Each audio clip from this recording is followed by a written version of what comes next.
everyone, and welcome to Beginnings, the show that asks, where do creative people come from?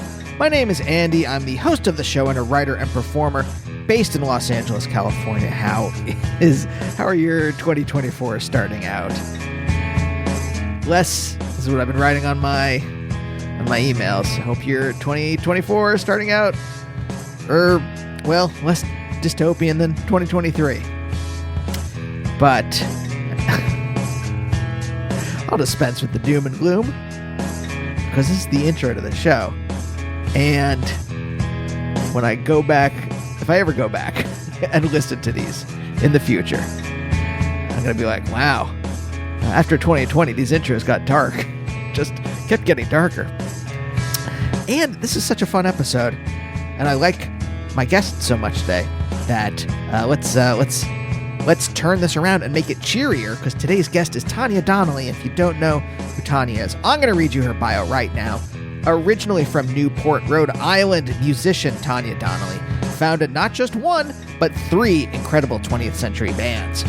As a teenager in the 1980s, she formed Throwing Muses with her stepsister Kristen Hirsch and performed with them through 1991. During the same time, she founded The Breeders with Kim Deal and co-wrote the first album, Pod.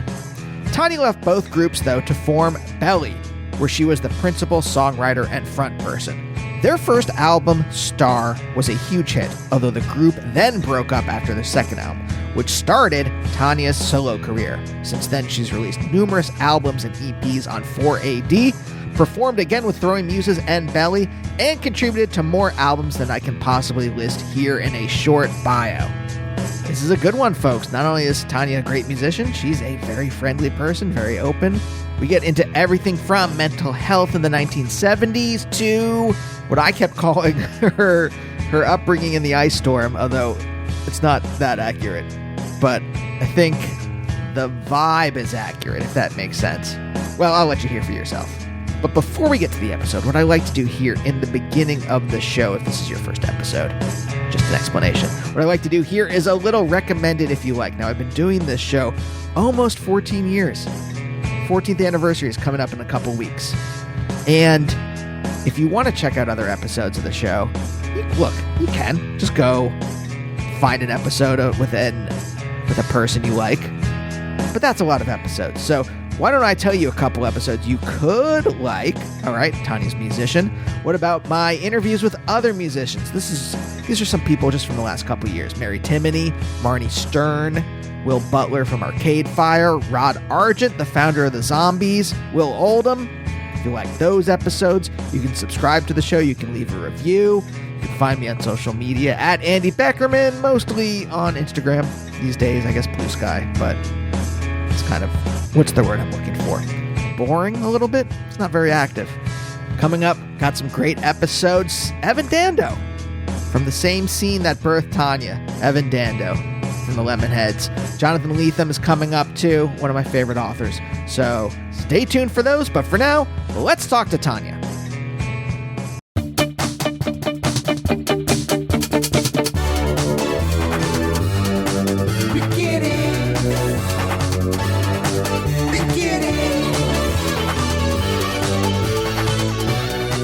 One of the things I'm curious about is, I think you're a little older than me, but people only started to really pay attention to mental health for real, it seemed, in the 90s. Like, that was I take Prozac Nation as this kind of like flashpoint where suddenly people were like, oh, this is something we all have to kind of like think about.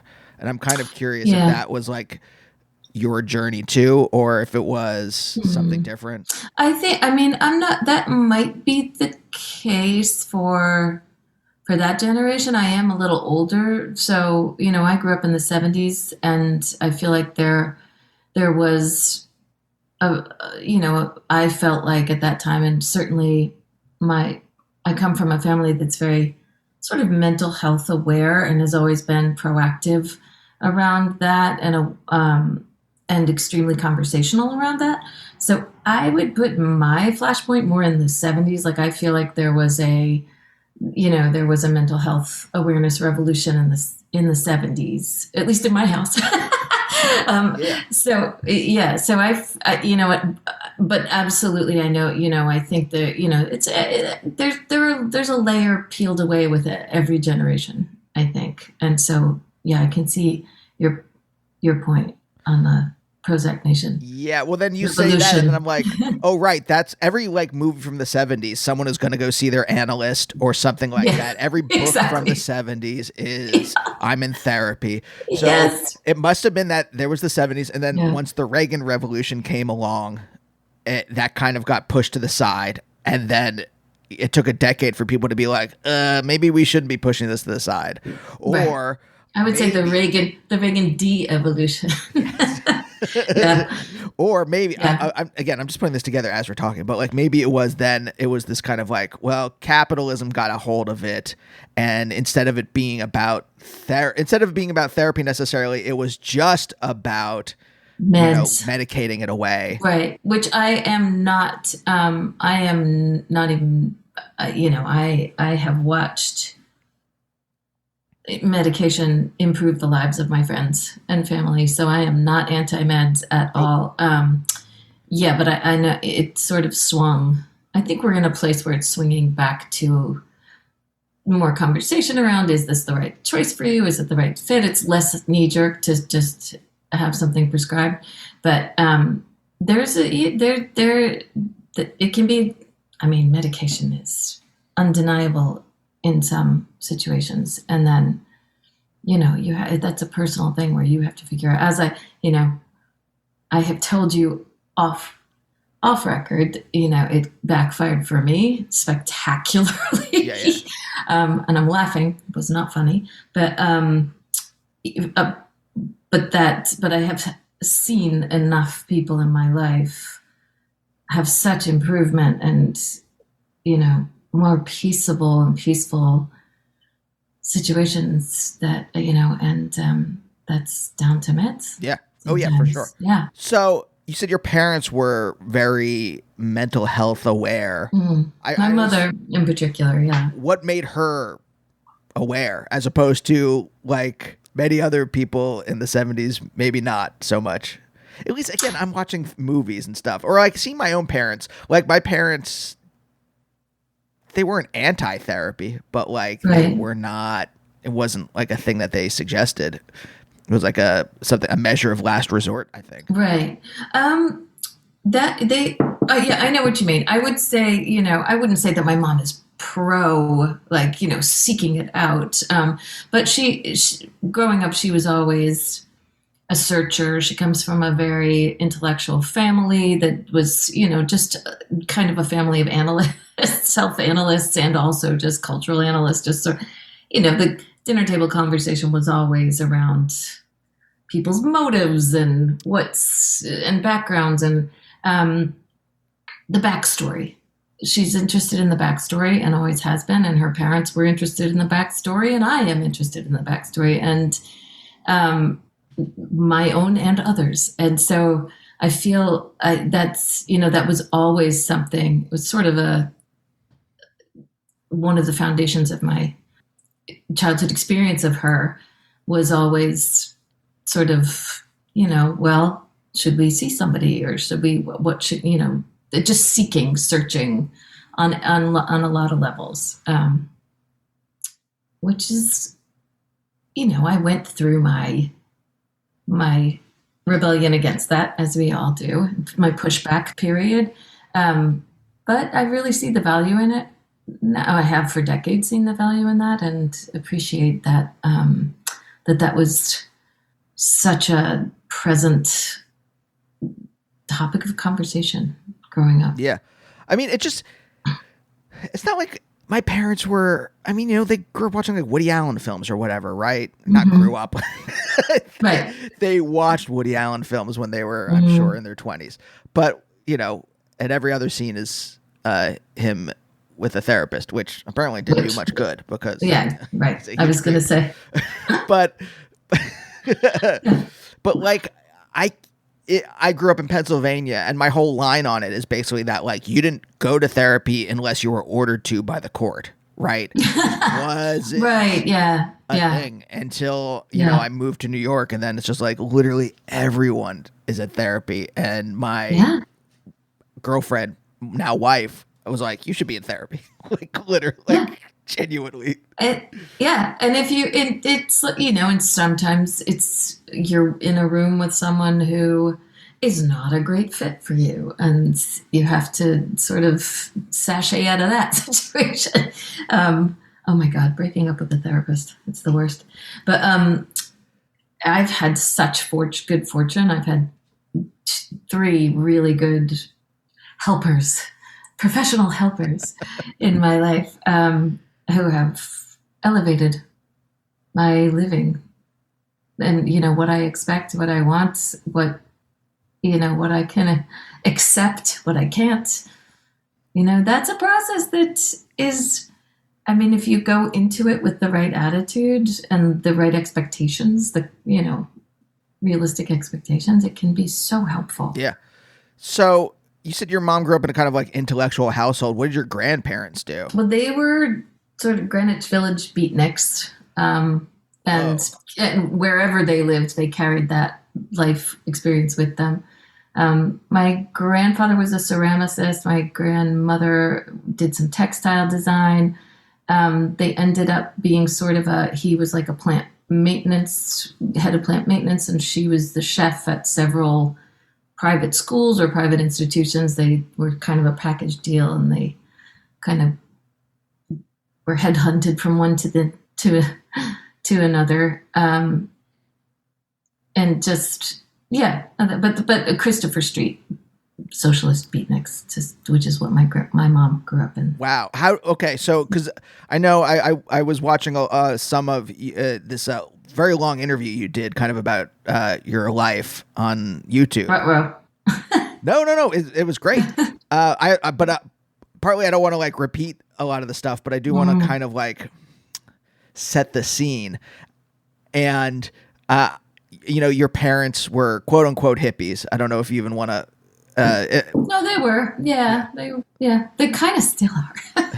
I mean, they've woven themselves back into, you know, they were always like, you know, participants in culture. Also, they were always responsible and employed, or, you know, but yeah, absolutely counterculture, hippies, textbook 60s, 70s. Yeah. But so what I'm curious they never, this is how I've like from hearing you talk about your life, in my mind, it was like the ice storm, basically. If you've ever seen that. I have. Yeah. And actually Rick Moody is a good friend of mine who wrote that book. Former guest, Rick Moody on the show. Oh, nice. But that's kind of what it reminded me of, but I don't know if that's true. I may just be. No, because they weren't. It was not suburban in tone whatsoever. It was real. It was much more countercultural than that, and, you know, off grid. And, you know, that interview actually led to some conversations with both of my parents around their very different perspectives and mine. And it's a tricky one because, you know, I have what I took away from it. They each have what they took away from it. And it's hard I feel bad sort of repping them because in some ways their journey was so much more nuanced, and there was so much leading up to all of those developments at the time that as a child I wasn't experiencing. Clearly, I was experiencing my version of events, and so it's interesting. It's been interesting behind the scenes after that interview to talk to both of them, and really good. Like, we had got into some really good healing conversations around that, which has been really nice. It's hard at first, yes, but very good to hear more from both of them. So, and they're divorced, so that's even, Yeah, that's my I'm trying to figure this out right now, which is, do I Mhm. want to have those conversations with my parents? We have a very fine relationship, but it's, do I want to go past seeing them as authority figures, or am I happy with just leaving it like it is? And And that's your decision. yeah, That is your decision, and that's one of my stronger therapists did said to me, and it was just this sort of just said, this is your work to do. You don't have to do this work with that. If there's something that you don't want to bring into that area, you don't have to. Like, this is you're not bringing them into this room. And you know that was a nice, and not I'm not even when I say them, I'm not talking about my parents only. I'm talking about everyone that I'm working my shit out with. yeah, I'm not just talking about I need to make that clear that this is not this is not all childhood. yeah. It's 80% me and what I need to, the work that I need to do. No, And I that get was it. that was kind of freeing to know, like, oh, I just am in here dealing with my stuff, and I don't have to bring everyone into this. It was, and in some ways that's just such a breaking that tether makes you realize, like, oh, this isn't about them. This is about me. And we're good, I don't know. Do you know if My you're dog is staring at me balefully. Look at her. You can see I her. can see her. Yeah. Oh, Woe is her. 100%. This resonates with me, of like looking in the back of a Zoom and you can see Mabel half the time when we're recording out there with Mabel. Or if I just move the screen slightly lower, you will see Squee, our cat here, just bothering me, trying to get scratches. And otherwise they would be sleeping. But the fact that we're communicating with someone else, Yes.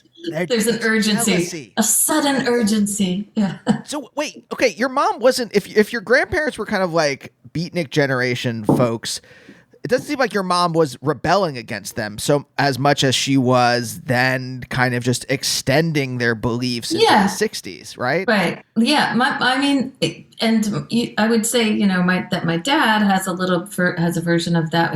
His parents, wonderful. Like, I lucked out on the grandparents lottery on both sides so hard. They're just very different.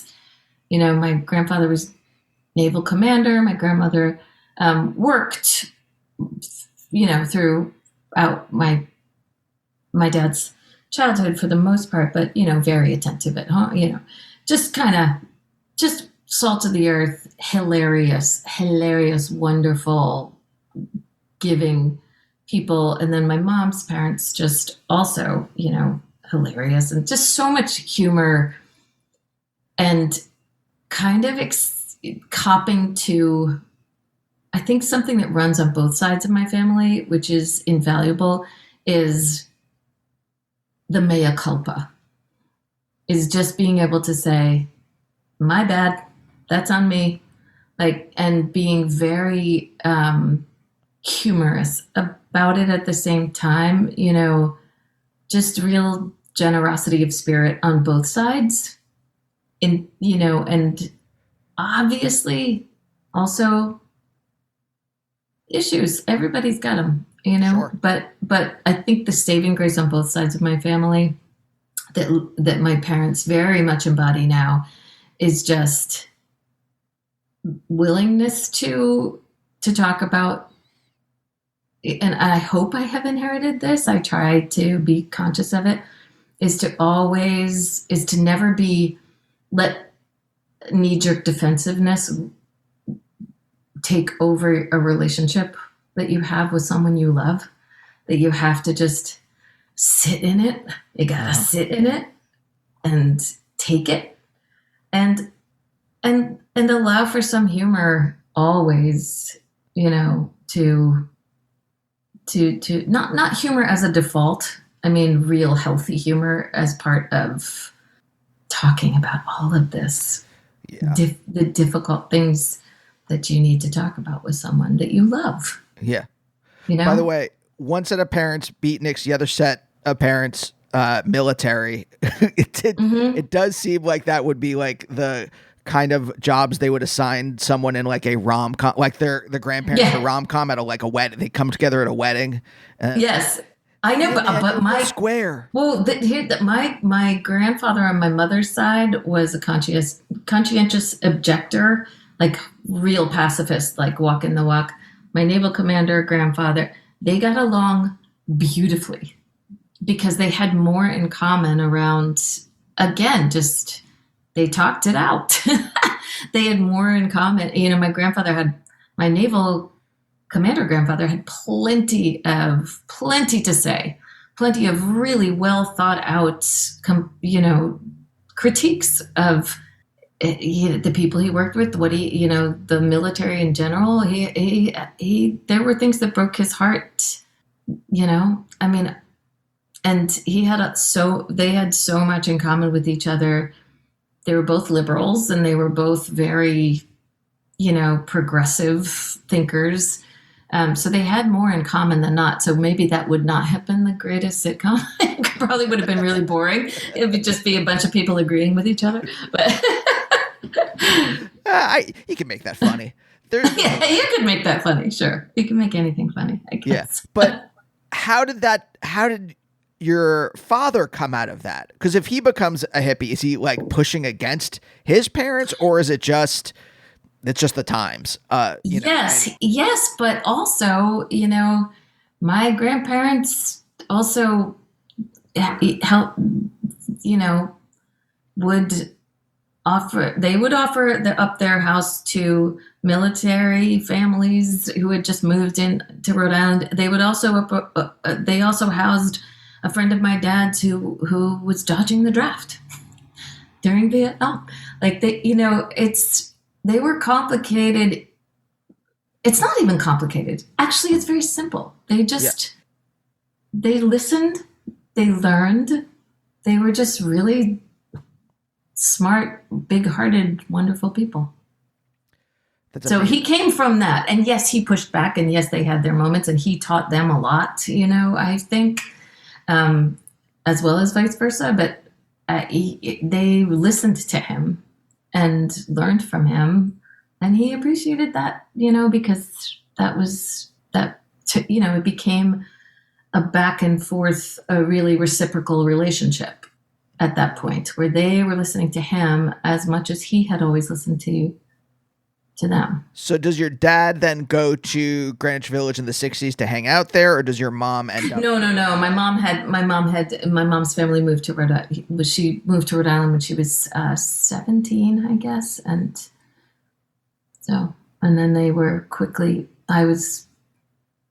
they were 18 when I came along. So it was pretty fast relationship. Okay. Well, then what happens to them? Do they get jobs? Are they, because I know that they're a little peripatetic for the first couple of years of your life. I think you guys go to California for a while. Yeah. Yep. And then they came back, and my dad was went to plumbing school and joined my family. Extended family has a pretty big plumbing company in Rhode Island, very big. And my dad joined up there. My mom went to secretarial school, became a legal secretary. My dad segued into acting, and he's been doing that for many years. Really? So he does. He does a lot of stage acting. He's amazing. And as well as my stepmother, who's also an incredible actor. They're just both, they're Rhode Island institutions at this point. And then also they do a lot of TV stuff too. So my stepmom had a recurring role in Kevin Can Fuck Himself. Really? My dad's been on Law and Order. So he was just in the movie Don't Look, the Meryl Streep. The one about climate change? Yeah. Yeah. He played one of Meryl Streep's security detail, main security detail. They both like have like this sort of, it's, he always wanted to act, and he acted all throughout my childhood. He was always doing regional theater, and now that's what he does primarily. And he's an amazing actor. This is the stuff I'm fascinated about. The kind of like ambitions your parents had. And was that something he wanted? Did he enjoy plumbing? Oh God, yes. Or did he enjoy, I don't know if he... Yeah, he really enjoys it. And he's still to this day. I talked to him yesterday, and he was installing a surprise sink for someone as a gift so that when they get home from their vacation, they have a new kitchen. Like, he loves doing it. He could, and he's amazing at it. And he has great, I could go on, but yeah, he loved plumbing, and he continues to use it as this gift that he gives people, because that's kind of who he is. He's a giver. But to your point, I think acting also has always been equally important to him, but he made sacrifices for, as we do, for family. And, think about that. Yeah. Yeah. Well, it's really difficult, especially when you're a kid. I mean, did you key into that when you were younger? No. Or is it only kind of like in adulthood that you're kind of like reflecting on it? It's complicated because, anyway, he never made us feel like, I think there were times of both. My parents are very kind of hard on their sleeve people. So of course my brother and I picked up on almost, I don't know how reliable we were as witnesses, because again, we were kids. And to my former point, you're working on limited information when you're a child dealing with adults up to a point. Sometimes your window is the clearest.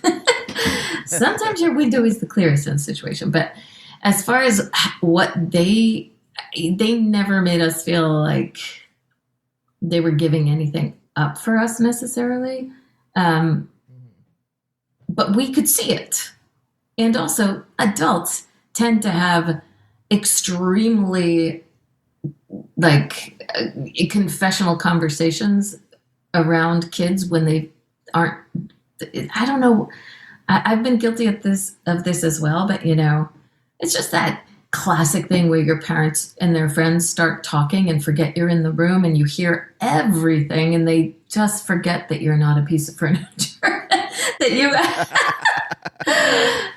that you have the same reasoning skills that they do, and that you can hear this information and process it as it's going into the brain pan and it's sticking. So we did get a sense, obviously, of where they were coming from at all times, whether they, knew it or not. I mean, what was Newport like in the late 70s, early 80s? The time when you're like a teenager. 'Cause I'm taking teenagers like the time you're really forming as a human being. Maybe it happened earlier. Maybe growing up in an emotionally open family, you happen to like be able to be self-aware earlier than I was, but I'm curious. It was beautiful. It was it was, I took it for granted in a very big way. And, just going to the beach after school, like who gets to do that? Like walking to the beach after school, and just it was a real community of, there was just, it was close enough, and it still is like this. Actually, it's still like this. Newport is fertile for artists. It's a fertile soil. Like, it just felt like this is where I can experiment and figure out what I want to do, with at the time, adult community that supports that. We've always felt supported coming up. I'm going to try to write a play. Great. We'll put aside a room at and you can put your play on. We're going to do a band. Fantastic. You have the basement and the attic. It just felt like a place where those aspirations were valued by the parent community that I was in, that I was in, that Kristen, my stepsister, that Kristen Hirsch was in, that my brother, we were all in this sort of, what do you want to try? What do you want to do next? And it was very, I think for, some of us more than others, but it felt like a place that was the greater adult community at the time was so welcoming. If you wanted to, the art association, the first throwing music show was at our high school, but the second one, which was public, was at the art association. And we were like, we want to put on a show. And they said, fantastic. Come on.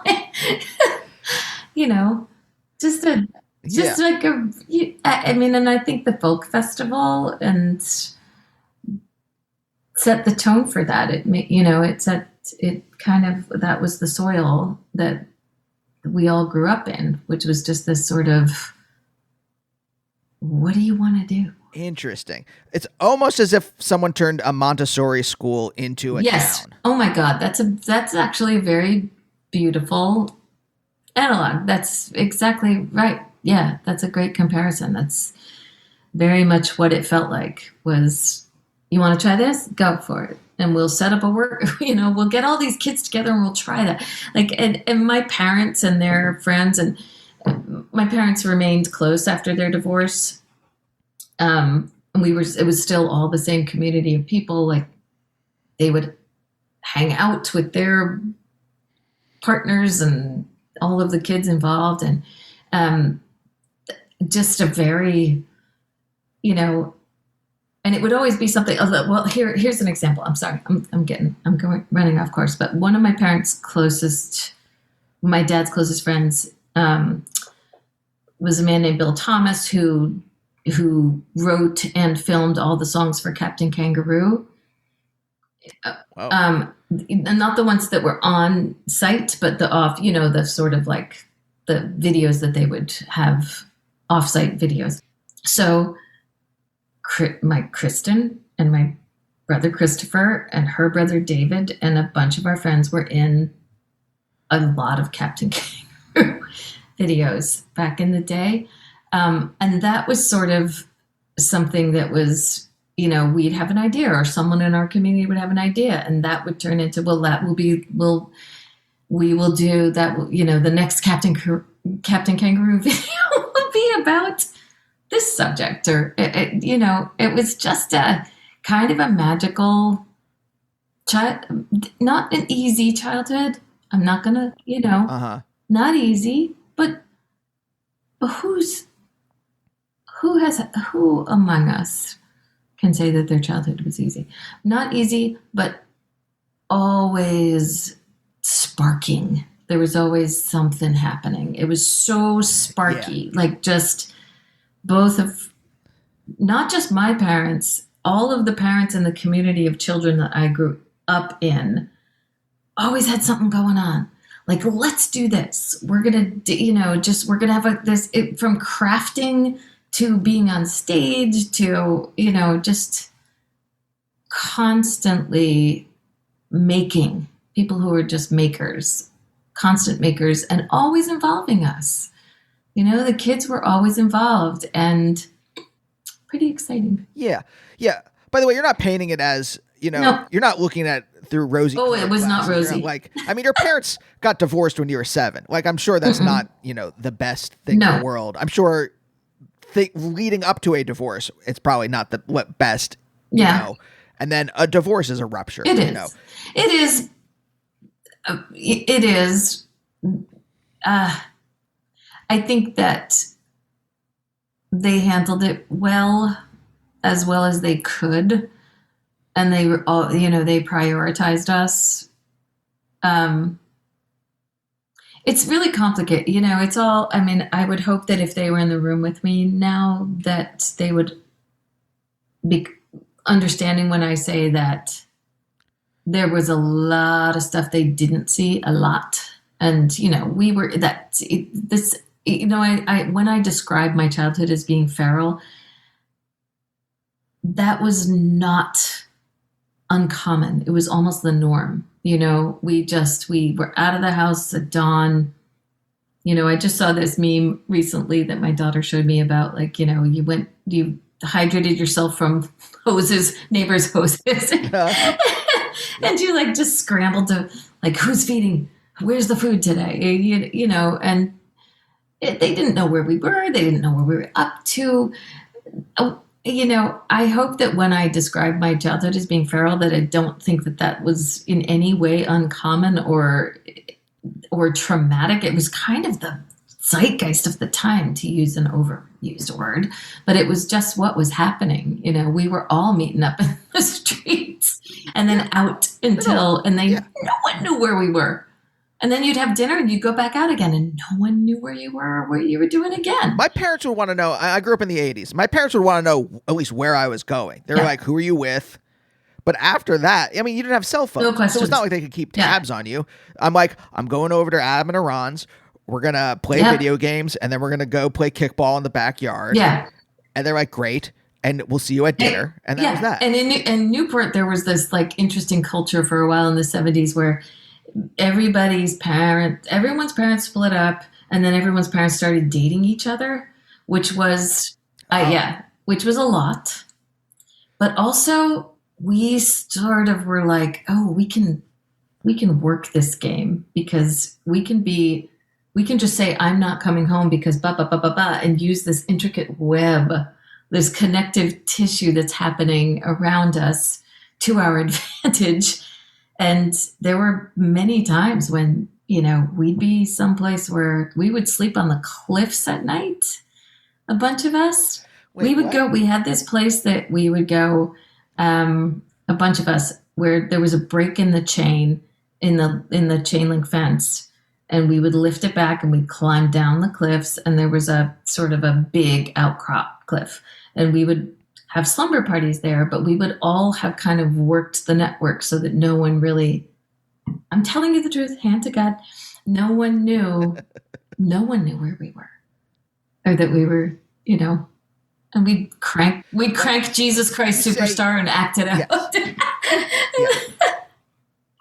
You say you're at Janet's house. Janet says, exactly. Yes. You're at Devin's house. And they're all doing their own thing. So they're kind of just taking us on our word, because what's the point of following up? And, and it was anarchy. And this is what I meant. It was chaos. And it was by the ice storm. Yeah. Okay. I can see that. Yeah. Yeah. But okay, wait. But so you're on this, and you're doing musical theater on the cliffs, on this cliff. Yeah. Okay. And the parents, were you keyed in? Okay. It's not like it's like the strangest thing, but like the idea of like all the parents getting divorced and then starting to date each other. Yeah. It's a small community. Yeah. Seems like it might be weird. I don't know. If my like parents' friends and my parents had all gotten divorced in the 80s and then started dating each other, I think I would have been like eyes wide open, being like, what's going on? It was weird and it was uncomfortable, and it obviously caused some distress. But I feel like I'm kind of sometimes alone in my friend group in saying this, so I'm thinking of a lot of people right now, including my parents and the people that we grew up with, when I say that I can only represent myself right now, right? Of course. So that's clear. I'm not writing a memoir because there are too many voices, and I honor those voices, and I wouldn't want to tell a story with so many unheard voices. Which is why I get a little kind of cagey in interviews talking about this stuff, because I don't want to be representing anyone other than myself. But I will say in my own voice, as complicated and as difficult as some of those situations were, it also taught me how to have there was just sort of a, how can I put this? For something that seems so chaotic, the way that all of those adults handled that chaos was very adult. It was very evolved. It was very, open to change, forgiving. That's the big piece of this, is forgiveness. They were all in friendships. They were all in marriages that had been coexisting, and now there was a shuffle, and there was still such kindness and acceptance. And I feel like that is something that I've carried with me. In some ways, I'm much more of a square than my parents were, but I still have that sort of, things change and people change, and you just have to keep your big loving heart. If you loved someone once, you have to keep loving that person in this new reality. I don't know. Did you learn those lessons when you were a kid, or is this only something in adulthood that you've kind of been aware of? Well, that is an excellent question. It was only, I as a kid, I tended to accept conditions. And so I feel like I was not really judging at that point. There was a part of me that was just like, I'm just gonna get through this a little bit, and I'm just going to be the observer I've always been, and, focus on my peers a lot of the time. I feel like I questioned and appreciated. I've always questioned and appreciated my parents, as we all do. And not just my parents, all the adults around us. Again, it was a village, and, it took a village, and it was a village. But I think I came to a place of peace with them, and I admire both of them very much. And I admire not all of them, but some of the, adults that were in our orbit at the time. That came for me, I want to say, I've always had a good relationship with them. Not always easy. Again, easy and good are not the same thing at all. Yep. I've always had I've wanted to be in contact with them, and vice versa. It's always been, high functioning. It was in my 30s that I started to really get them. And I think that's when you become interested in your parents. You know what I mean? Like, that's when you kind of become start to look at them from, head on instead of from the side, which is when you start aging into it might be a little different for you, because my parents didn't have me until they were 29, I think. Your parents had you when you're 18. And I was thinking, like, once you start hitting the ages where you're going through, where you're like, oh, at this point in my life, when I was 29, I was like leaving grad school to move to New York to do comedy. Right. Whereas my parents had jobs and a child at that point. Right. And I'm like, this is very different than their experience. Yeah. And I think that's the thing. Right. I don't know if that like, there was a moment earlier for you, because you're like, oh, well, 18, I'm playing music. I'm in a band, where my parents were, having, a child at this point. We're dealing with like dirty diapers. Yeah. And life choices that, like, really hard life choices that, right. No, and I think about that all the time too, is that I was off, doing my thing in sort of a pretty fortunate way, I mean, not even relatively fortunate, just truly fortunate. And I think about that also as well when I'm thinking about the, adults in my life. So Yeah. I mean, the thing I'm fascinated with on the show, especially in the last couple of years, is knowing people's childhoods. How did their ambitions form? And I'm curious, if you had, sometimes I think about this thing where people's ambitions become overdetermined by certain factors in their childhood. But it seems for you could experiment with whatever you wanted to do.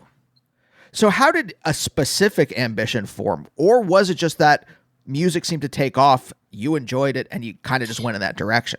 So both of my parents are huge music fans. There's music that I grew up with music from the second they woke up to the second, married or divorced, are both of those households were filled with music, constant soundtrack, always. It was, almost never quiet in either household. So that was, that was the art form that I was most familiar with. And, but in general, they're just both huge, fans of they're both big readers. They love the fine arts. They're both, they're just constantly, to this day, experiencing art, constantly looking for new stuff, seeking it out. They're just active minds, both of them. And that's the sort of environment that I was raised in. It's just who's making what, who's painting what, who's the new, it's sort of like they're both always sort of been on the pulse. And there are many, many, many, many times when those two people have introduced me to stuff from my generation that, that I have been unaware of, that they're still just looking at and listening to. And so I feel like, musically, music was I want to say, most present form of that, and so I always, I was always constantly singing. There are endless documentation, tapes and videos of me just singing and singing and singing, which my children love to my great embarrassment. But I was always writing songs and making stuff up. And then Kristen and I came together and we started writing plays. We wrote a script for the Phantom Toll Booth, kind of like a stage play. We did a stage play, Whoa. A stage version of Phantom Toll Booth when we were 11. And, we just started, as soon as she and I hooked up, we just kind of started putting on plays, writing songs. She, and I need to always give Kristen the huge credit for being the driving engine at a certain point. When we were, I want to say 15, she started to take it very seriously and just say, we need a band, we need to record. And at that point for me, I was still in this sort of nebulous, just what are we going to do next? And what's today going to bring? And she was the one that really had the foresight to say, we can do this, and to this day, that engine is still running hard. But she, we started the band. We made demos on her Steam. We moved to Boston on her Steam. It was, a lot of this was her just really her ambition for it um, really turned it into a track and not just this, this we're gonna just write some songs today. She put it on track. Mm-hmm. Was there a thing though you wanted to do, or were you just like, I'm enjoying this. This is fun. Oh, we're going to move to Boston. Great. We're going to play music here. Great. Like, was it just that and you were just kind of enjoying that, or even before, let's say before that, was there a thing you wanted to do? I felt, I kind of wanted to, I was interested in acting for a while. I was interested in anthropology that was something that I thought that I was going to pursue. But,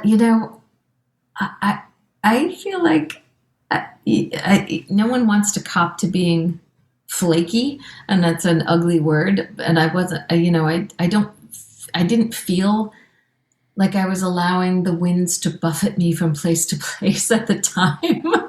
But when I look back, I'm like, yeah, I was just sort of like,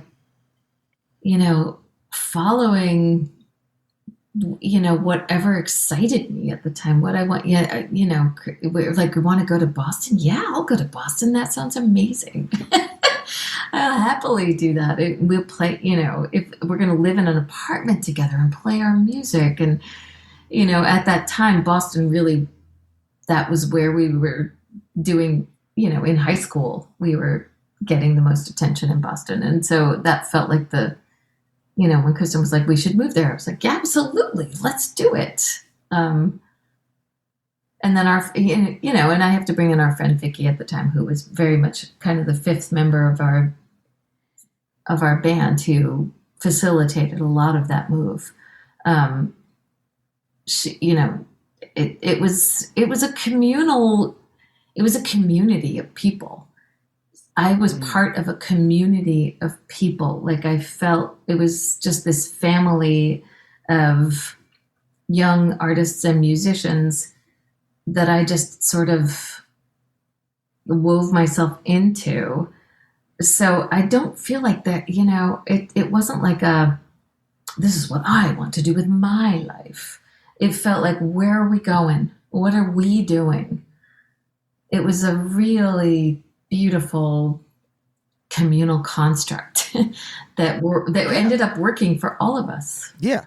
I mean, you go into a real, I don't even know the adjective I want to use, but the music scene in Boston in the 80s is a historical, like, we know it's the same as like New York in the late 70s, yep.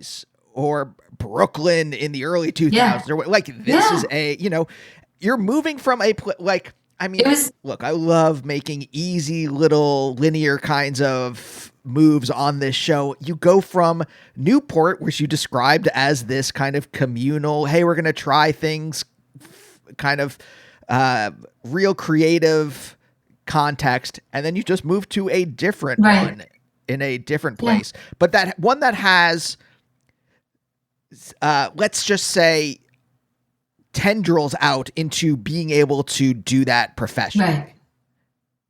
Yeah. And the reason I want, I feel like the reason that became the support of our community that moved from Rhode Island into this Boston community, which we were absorbed into. There was so much good, a scene that supported itself back then, which created the, I want to say success, but that's what led to, like, we built something that turned into something that enabled almost all of, so many of us to continue to make music. Yeah. And not just, with day jobs, but also just to continue to be interesting to people, and that we still are living in it today. Yeah. I think you can be confident about, as a fan of your work, I think you can be confident about when you're I very know. success, but yes, it was for sure. I think it's, without a doubt, I'll say. Yeah. Yeah. Right. Okay. Last question then. This is the thing I'm always fascinated with. I have to say, can I just say though, that's like Sure. that's a connection that no one has made before. The fact that yeah, Oh, really? no, that the child, just sort of the childhood experience then how we were sort of looking, because from our perspective at the time, we were trying to escape that and make a new thing, but the the template is the same, basically. Yeah. Right. But you did make a new thing because you made a thing that could be your careers, right? You made a thing that wasn't. Although that wasn't. That wasn't a given at the time, but it wasn't. That wasn't the goal. I just need to say that, that wasn't a gift in any way. What we were expecting. It was. Yeah. Right. No, I know what you mean, but taking place in a major city, there was at least the possibility. In the same way that when I was doing comedy in Pittsburgh, Pittsburgh had the same kind of spirit I love Pittsburgh. that you described in Newport. Yeah. If you had an idea, there was a group of people, we're going to do this idea and it's going to be fun, right, and we're just going to try it, and we're going to try all these different things. And I love it. And I love Pittsburgh for having that spirit and instilling that in me.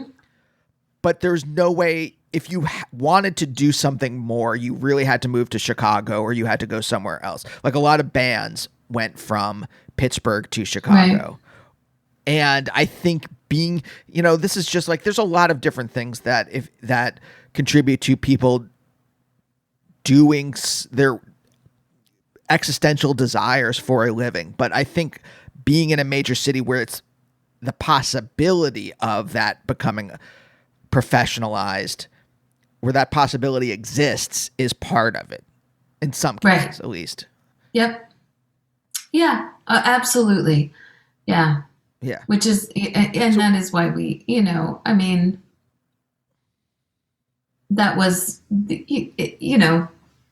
that's why we landed here. It was a combination of feeling, like they want us there. And also feeling like we could, actually do something there. Right. Yeah. Okay. So then this is the real last question. Right. Well, No. Was there a point where you chose it? That's the thing I'm always fascinated with. Was there a point where it's not just something that's happening to you. You're like, no, this is, I really enjoy this comes out of me from a deep place. I want this. Yeah. I will preface my final answer with, I'm always choosing it. Interesting. I'm always choosing it. In the same way that you're always choosing every relationship you're in. I'm always choosing it. But I will say, if we're going to pick a moment, it was when I decided to start Belly. Because that was coming off of having this amazing relationship with the Muses, happy there always until I needed to move on from that. Breeders, happy there also until I needed to move on. It was Belly being choosing to be standing alone or not alone, but choosing to be in front. No, I've never been alone, and that has never been a choice of mine, and will never be. Choosing to be the front person, quote unquote. That was where the commitment went up to 100%, I guess. Oh man, Tanya, thank you for doing this. Thank you so much. Great talking to you too. And we'll see you next time. Bye. Bye, oh, bye, oh, bye, oh, bye, oh, bye, oh, bye, oh, bye, oh, bye.